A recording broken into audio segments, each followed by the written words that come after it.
Hi guys! Ngayong araw na ito ay gumawa ako ng beef kangkong in oyster sauce at ituturo ko sa inyo kung paano ito gagawin. Tara guys, samahan nyo ako at magluto tayo sa aking kusina!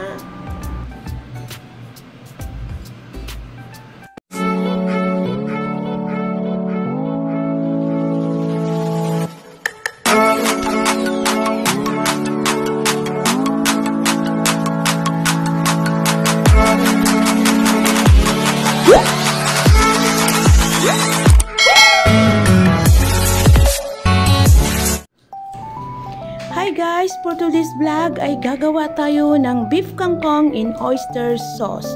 Unang ginawa natin guys ay hinimay-himay natin yung ating kangkong at ihiwalay natin yung stalk tsaka yung dahon.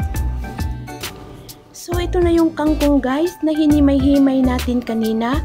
Ito yung dahon at ito yung stalk. Hiniwalay natin yung stalk sa dahon kasi mas matagal maluto yung stalk kaysa dahon. So ayan guys, samahan nyo ako, magluto na tayo. So ito naman yung ating beef.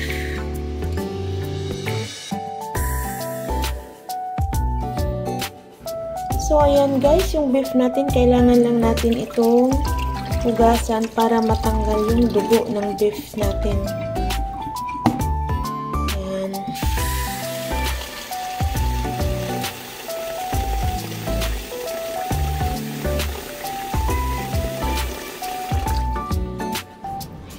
So ayan guys, ito na yung beef natin, malinis na. Titimplahan lang natin ito para maging mas malasa yung ating beef. Naglagay lang ako ng konting salt. Then maglalagay din tayo ng konting garlic powder. So ayan, lalagyan ko na ito.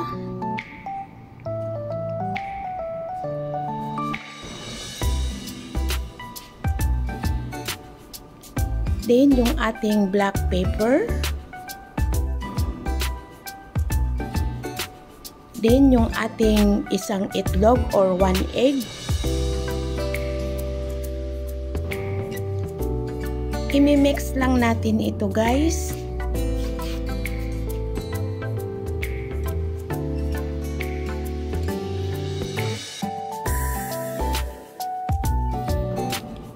So, ayan guys, dadagdagan lang natin ng 3 kutsarang cornstarch. May nalagay na akong isa or 1,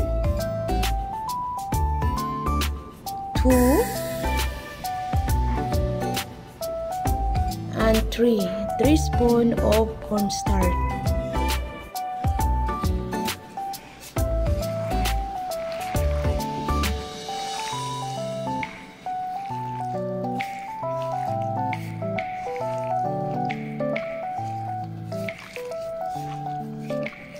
So, ayan na guys, pagkatapos natin halo-haloin yung lahat ng mga ingredients, pwede na natin itong i-fry. Ipa-fry lang natin ito saglit guys, para mas maganda ang resulta ng ating beef. So, ayan guys, nagpainit lang ako ng mantika para sa ating beef na ipa-fry natin dito.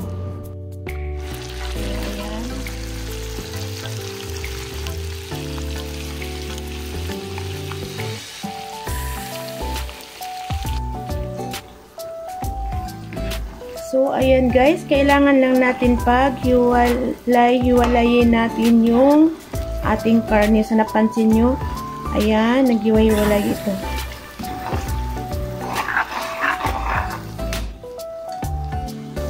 So, ayan guys, pag medyo nag-brown na yung ating karne, pwede na natin itong isalin sa ibang lalagyan. Patutuluin lang natin yung excess oil. So, ayan. Ayan.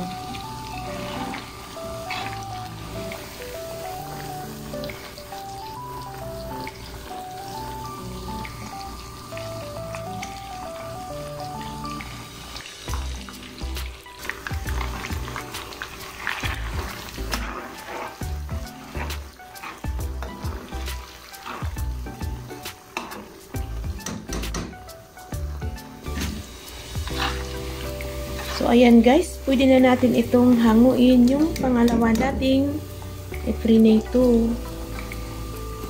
So, ayan. So, ito na yun guys, ang frinay ko kanina. Pinatulo ko lang ito para makatulo pa yung excess oil. Then, we're going to the next step. So, ayan guys, nagpainit lang ako ng konting cooking oil sa ating cooking pan. Then, pag medyo mainit na yung ating cooking oil, pwede na natin ilagay yung ating onion. So, ayan guys, ilagay ko na rin yung ating garlic para sabay-sabay na itong mag-brown.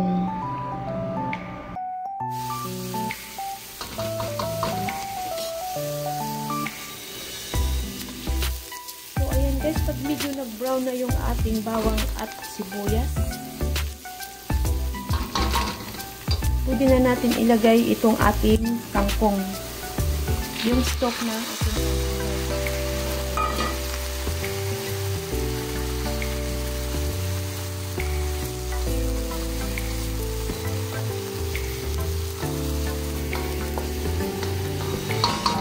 takpan lang natin guys para maluto yung ating stock ng kangkong.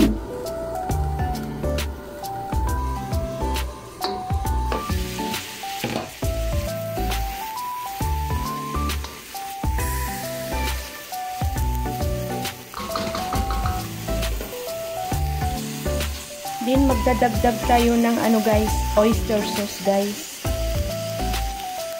Yan yung oyster sauce natin.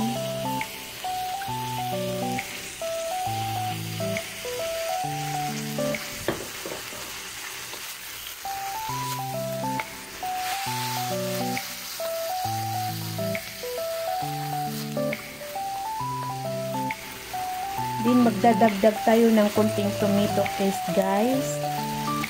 Ayan.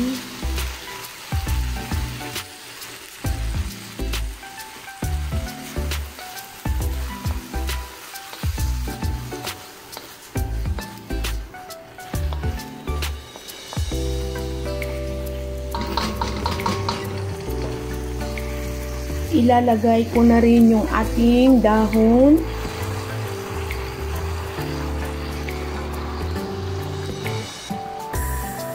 So, ayan guys.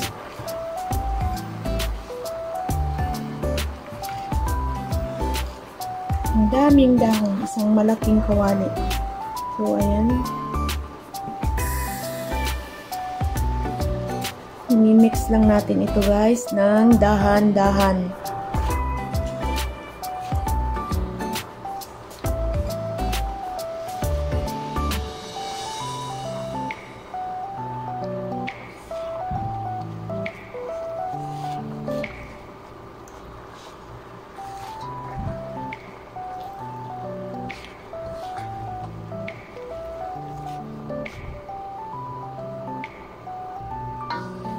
So, ayan, dahan-dahan nang nag-down yung dahon ng kangkong.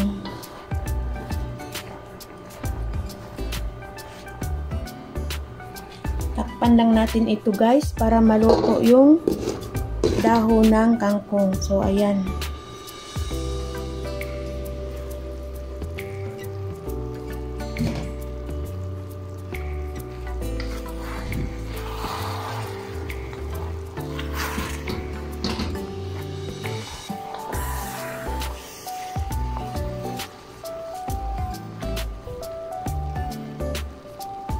So, ayan guys, ilagay ko na yung ating karne kanina, yung beef na prinato ko.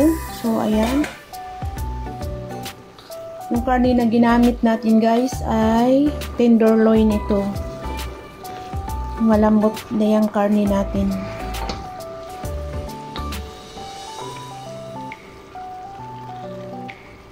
So, magdadagdag tayo ng mild sweet soy sauce guys. Instead of sugar, ito na lang yung gagamitin natin. Dark soy sauce, pero matamis siya, sweet. So, ayan. Tansyada lang po yan. Mi-mix lang natin guys. Wow.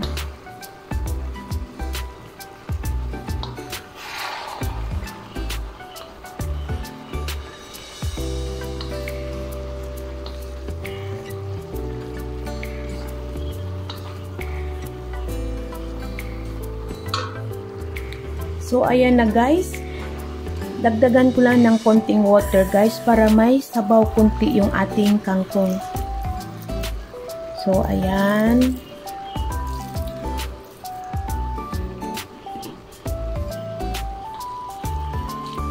So, ayan. Nagkaroon siya ng konting sabaw guys. Mas masarap kasi may konting sauce yung ating kangkong. Dahil sinipsip na siya ng ating karne na nilagay ko.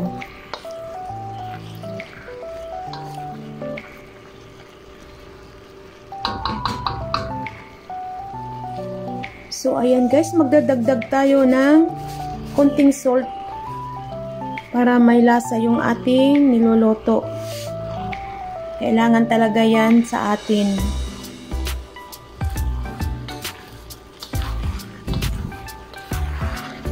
Depende na po yun guys kung ano sa panglasa ninyo. At depende na rin sa seasoning na gagamitin nyo. Wow, ang sarap ng ating kangkong with beef and oyster sauce.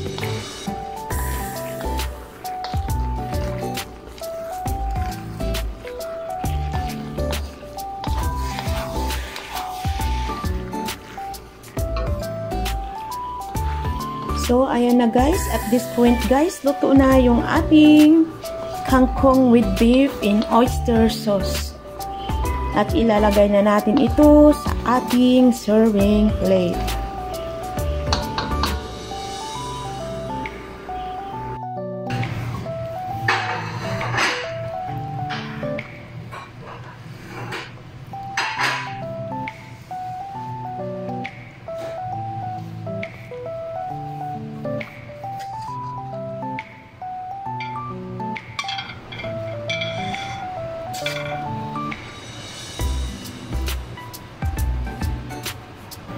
So, ito na yun guys, ang finished product ng aking beef kangkong in oyster sauce. At huwag kalimutang mag-subscribe sa aking channel at i-click ang notification bell para updated kayo sa next video ko. Thank you for watching guys. Bye-bye!